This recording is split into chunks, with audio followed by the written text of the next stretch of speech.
quienes estén en...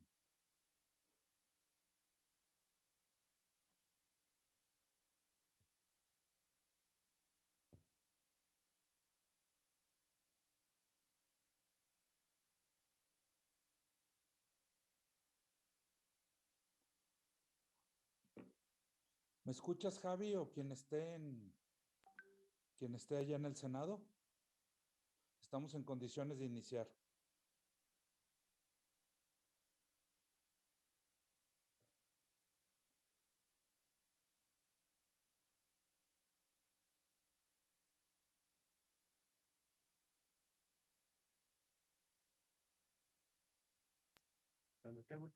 Está el audio.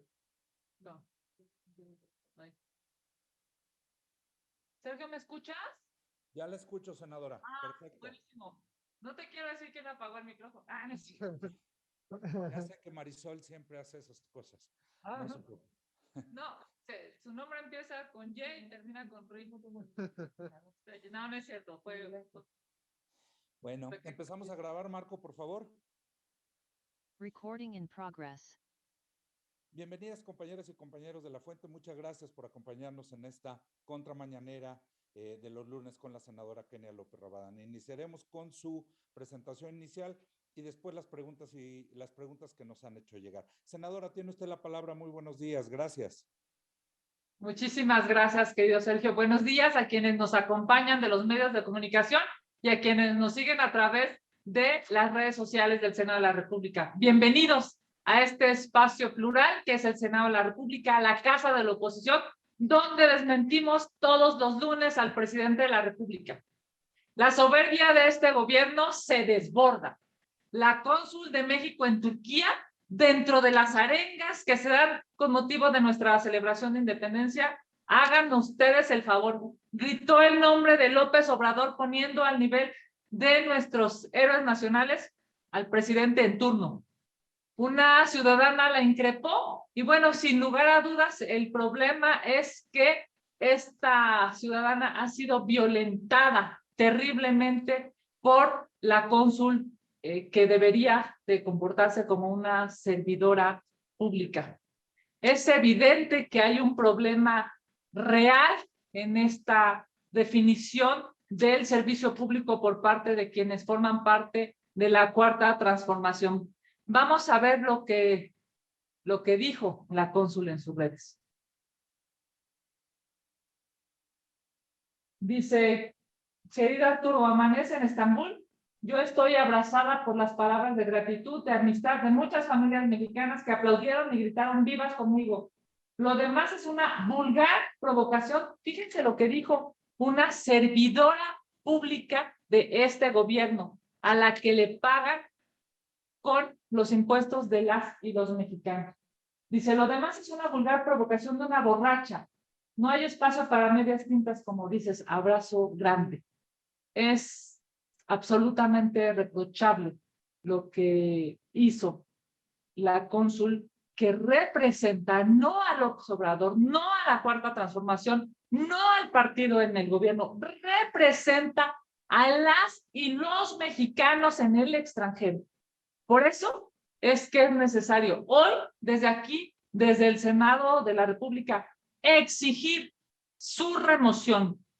Y no solamente que la destituyan del cargo, sino además que la señora pida públicamente una disculpa a la mexicana que se atrevió. Y fíjense nada más lo que dijo la ciudadana mexicana. Dijo que ella reconocía al presidente de la República, pero que no iba en esa arenga de la cónsul, que no iba el nombre del presidente de la República al lado de nuestros héroes de la independencia. Así es que desde aquí, desde el Senado de la República, les solicitamos que se remueva a la cónsul, que además, por cierto, es un nombramiento discrecional de la Cancillería, y además, no solamente que se remueva, sino que se le emita una disculpa, que se le dé una disculpa a la ciudadana mexicana que muy valiente fue capaz de reclamar lo que estaba sucediendo. Pero bueno, no solamente vimos estas digamos, estas arengas absurdas y ridículas en el exterior. También aquí en la Ciudad de México, los vivas a López Obrador y a Claudia Sheinbaum se hicieron visibles.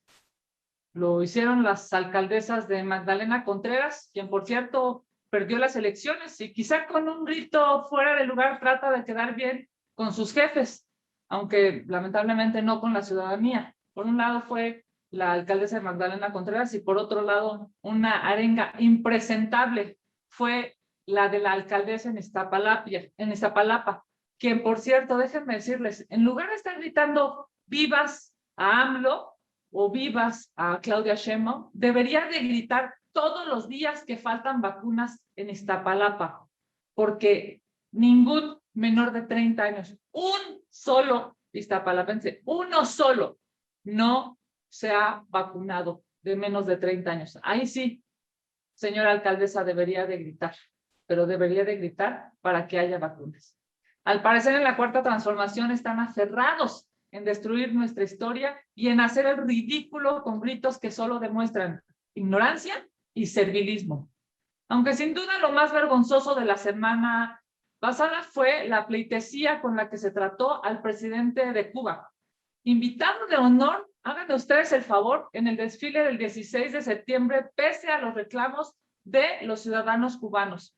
Y dentro de la reunión de la CELAC, el trato diferenciado que tuvieron el presidente de Cuba y de Venezuela, a comparación con los demás primeros mandatarios, dejó mucho que desear. ¿Y qué decir sobre la política exterior de este país?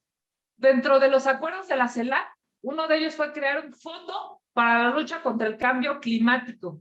Así como lo oyen, uno de los acuerdos fue que se creara un fondo, hubiera recursos para luchar contra el cambio climático. Mientras aquí López Obrador literalmente es candil de la calle y oscuridad en su casa, porque la apuesta de la Cuarta Transformación en México es para las energías fósiles. Bueno, es más, se atrevió a desaparecer los fideicomisos encargados del cambio climático. Así de incongruentes son en este gobierno. Otro aspecto a destacar de esta reunión es la falta de mujeres. Vean esta imagen. Aquí está. Invisibilizadas las mujeres en la CELAC. No solamente porque había muy pocos, las pusieron en la última fila. Muy lamentable. Para terminar, una reflexión. López Obrador ha sido insistente en sustituir la OEA. ¿Será porque este organismo internacional le hace frente a los gobiernos populistas y autoritarios? ¿Es por eso por lo que lo quiere destruir? Lo que más importaría es saber que en México es prioritaria la jurisdicción de la Comisión y de la Corte Interamericana. Así es que si quiere destruir la OEA, la pregunta es, ¿quiere dar pasos atrás en los derechos humanos de nuestro país? Una pregunta que si la respuesta es sí, es terrible, es inhumano y es vergonzante. Vamos a sus preguntas. Muchas gracias. Muchas gracias, senadora. Empezamos con la de Gerardo Cedillo. Le pregunta sobre los resultados de la CELAC.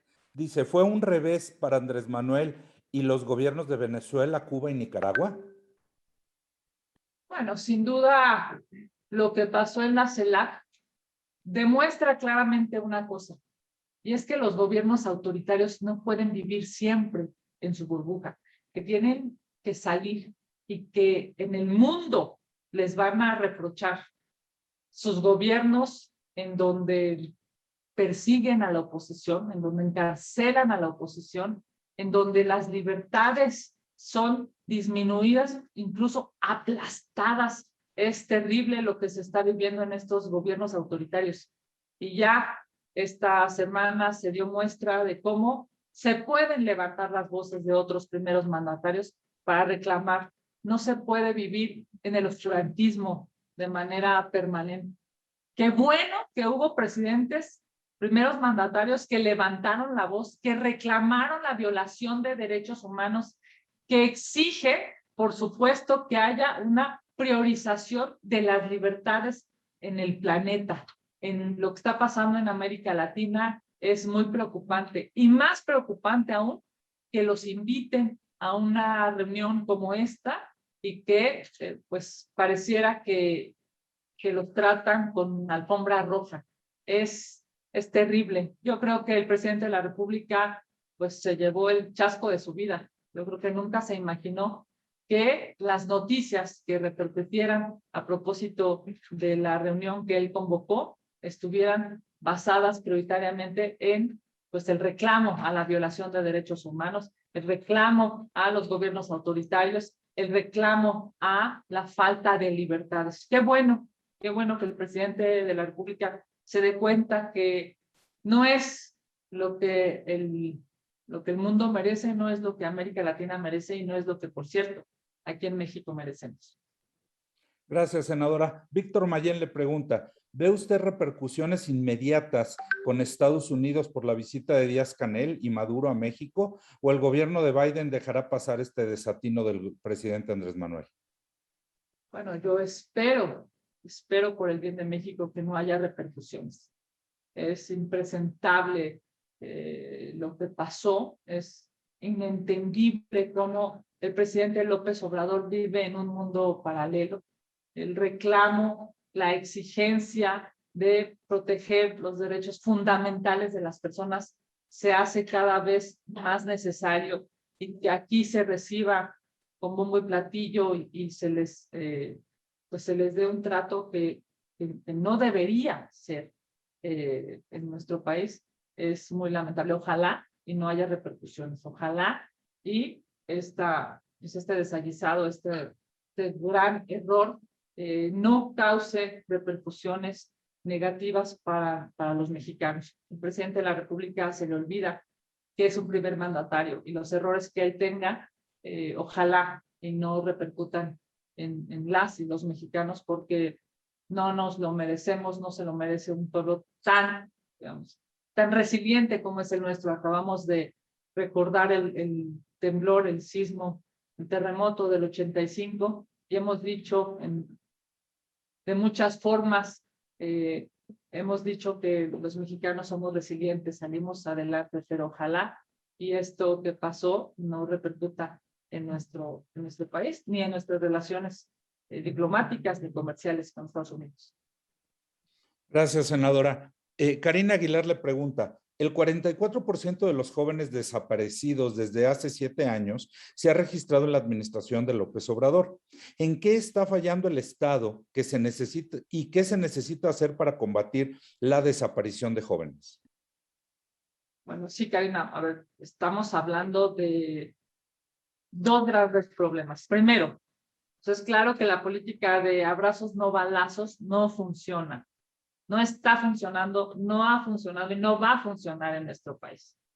La primera alerta o el primer llamado es a corregir la política pública de seguridad, porque claramente no está funcionando. Estamos viviendo uno de los años más peligrosos en la historia de nuestro país. Y segundo, una de las promesas que dio el presidente de la República es que los programas que ayudarían a los jóvenes les permitirían a los chavos, a las chavas en nuestro país, poder tener una libertad suficiente para no ser cooptados por la delincuencia. Y estamos viendo que eso no necesariamente está sucediendo. Es terrible los testimonios de las mujeres y de los hombres, de los jóvenes que están obligados, están forzados a formar parte de la delincuencia. No hay una estrategia clara de compromiso del presidente de la República, del gobierno federal, para poder ayudar a los jóvenes en la creación de empleos, en el acceso a becas para poder estudiar. Es terrible lo que está pasando y me parece que el presidente de la República se está equivocando. 1 de cada 3 mexicanos es joven y no darles oportunidades para salir adelante será terrible, no solamente para ellos, sino para su entorno, para su comunidad, y es algo que este gobierno tiene que corregir. Gracias, senadora. Gerardo Segura nos manda 3 preguntas, se las digo una por una. ¿Qué opina de que López Obrador defendió abiertamente al dictador cubano? Es claro que en Cuba se vive una dictadura y sometimiento del pueblo cubano donde no hay libertades. Sí, Gerardo, a ver. Hay un antes y un después, digamos, en el gobierno del presidente López Obrador. Y esa bifurcación se ha dado con esta reunión de la CELAC. Ha demostrado su peor rostro. Ha demostrado que es amigo de los autoritarios. Ha demostrado que es amigo de los violadores de derechos humanos. Ha demostrado que es amigo de quienes encarcelan a sus opositores. Y eso es terrible para el rostro de este gobierno y es terrible para el pueblo de México. Hay un antes y un después porque hoy claramente sabemos cuáles son sus aspiracionales. Sus aspiracionales, digamos, como quiere ser o como aspira a ser el presidente de la República, es como Cuba o como Venezuela. Qué equivocado está. Porque el pueblo cubano es maravilloso, pero el gobierno cubano es terrible. El pueblo venezolano es maravilloso, pero el gobierno venezolano es lamentable. Así es que hoy nuestro país necesita reflexionar si eso es lo que queremos. La popularidad del presidente de la República me parece que lo obliga a buscar el bien de los mexicanos, no a buscar el mal. Y si aspira a ser como los dirigentes cubanos y venezolanos, que Dios nos agarre confesados, porque eso va a ser terrible. Gracias, senadora. También Gerardo Segura pregunta, su opinión del Cubagate, además de que Claudia Sheinbaum está más entretenida en promocionar su imagen que en atender el desastre en el metro y la inseguridad en la Ciudad de México. Bueno, es esta información que ha sido proporcionada por el coordinador de la bancada del PAN lleva a un análisis profundo de cuál es la relación que el gobierno de la Ciudad de México, que es verdaderamente un gobierno lamentable, con una jefa de gobierno que más aspira a ser regenta que titular del Ejecutivo, una relación tanto de la jefatura de gobierno como de la presidencia de la República con Cuba, en donde parece ser que su prioridad, la prioridad de López Obrador es quedar bien con sus amigos del gobierno cubano y no en resolver los problemas de esta pandemia. Lo publicado hoy por el coordinador nos obliga a exigir transparencia, a exigir rendición de cuentas y a que evidentemente el gobierno federal reconozca que el dinero es el dinero de los mexicanos, no es dinero de la chequera de López Obrador. Porque bueno, entre otras cosas decía que ni dinero tenía. Finalmente, de Gerardo Segura tenemos más preguntas. Dice, la violencia está imparable. López Obrador debería de ocuparse de la inseguridad, de la inseguridad que hay en todo el país y dejar de comportarse como candidato, ¿no cree? El problema del presidente de la República es que sueña con ser candidato y la realidad es que es presidente. El problema de López Obrador es que solamente está pensando en las boletas electorales y no está pensando en ser gobierno. Casi 100,000 asesinatos en su administración. Es la peor administración, es todavía más violenta que las que él tanto criticaba. El gobierno de López Obrador es más violento que el de Peña Nieto, es más violento que el de Felipe Calderón, es más violento que el de Fox. Este gobierno del presidente de la República es brutalmente asesino. No hay una contención de los asesinatos que se están viviendo. 100,000 asesinatos en 3 años es para reclamar justicia todos los días en los 2,400 municipios. Es el peor gobierno, el que peor ha administrado ha hecho una política pública, el que peor ha hecho una política pública en términos de seguridad, y ahí están los resultados. Mientras él aplaude a los gobiernos autoritarios en México, se están asesinando a las personas a diestra y siniestra. Es brutal y es terrible. Gracias, senadora. Ahora sí, finalmente, Leti Robles de la Rosa se conectó y le vamos a dar la palabra. Leti, tienes la palabra. Buen día. Sí, muy buenos días a todos. Buenos días, senadora. Preguntarle sobre el caso particular de Salamanca, ahora que decía usted que se ha incrementado la inseguridad y que estamos hablando de un gobierno que no ha contenido la inseguridad. Quiero preguntarle sobre el bombazo ocurrido en Salamanca. ¿Qué implica esto? Estamos en la antesala de un grupo criminal, narcocriminal, que ya está optando por prácticas terroristas, como lo hicieron en su momento los cárteles colombianos allá en la década de los 90. Y si la actuación y la creación de la Guardia Nacional no ha sido una diferencia fundamental en este combate al crimen. Senadora, muchas gracias. Buen día. Gracias, Leti. Primero que nada, desde mi perspectiva, por supuesto que son actos de terrorismo. Por supuesto que es necesario que haya una investigación eficiente. Es más, es oportuno que la Fiscalía General de la República atraiga el caso. Es muy lamentable las pérdidas humanas, las víctimas que se están perdiendo, las vidas humanas que están perdiendo en una acción como esta. Yo te diría, debe ser tratado como terrorismo y debe ser investigado por la Fiscalía General de la República. Actos como estos nos demuestran que la política pública de abrazos no balazos no está funcionando.